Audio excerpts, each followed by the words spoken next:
ఈ వీడియో చూడు. నిజంగా మీ ప్రజెంట్ ఒపీనియన్ చెప్పండి, మగాడు అంటే ఏంటి?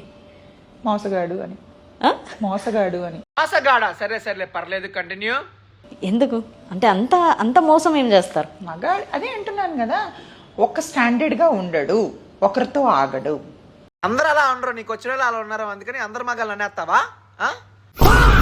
మగాడు అన్నాడు, నువ్వు చూపించే మగాడు ఒకరితో ఆగుతాడు. మీరు చూపిండి, ఇప్పుడు పెళ్ళైన అమ్మాయిలు ఎవరెవరితో లేచిపోతున్నారు, ఎవరెవరిని చంపేస్తున్నారు, ఏమేం చేసేస్తున్నారు. రేపొద్దు నువ్వు పెళ్లి చేసుకున్న అబ్బాయి కూడా నేను రాసిస్తాను, నీకు తెలియకుండా ఏదో ఒక అఫైర్ ఉంటుంది ఆడికి. మేము రాసిస్తాం, అబ్బాయిలకి కాదు అమ్మాయిలకు కూడా ఉంటాయి అఫైర్లని. నిజం, నేను ఓపెన్ గా చెప్తున్నాను. ఇది మీరు హెడ్ లైన్స్ తీసుకున్న బాగా నాకు ప్రాబ్లం లేదు.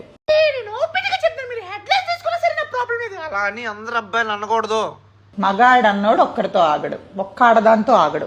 మగాళ్ళ గురించి మీరు ఏమైనా రీసెర్చ్లు ఏమైనా చేశారేంటి? అందరూ అలా ఉండరమ్మా. అలాంటి వాడు ఉన్నాడంటే ఆడి కాళ్ళు కడిగి నెత్తిపైన చల్లుకుంటాను నేను, లేదా ఆడి కాళ్ళు కడిగి నీళ్ళు స్నానం చేస్తాను నేను, తలపైన ఆడి ముందే పోసుకుంటా. మగాడు ఒక్కడితో ఆగడు.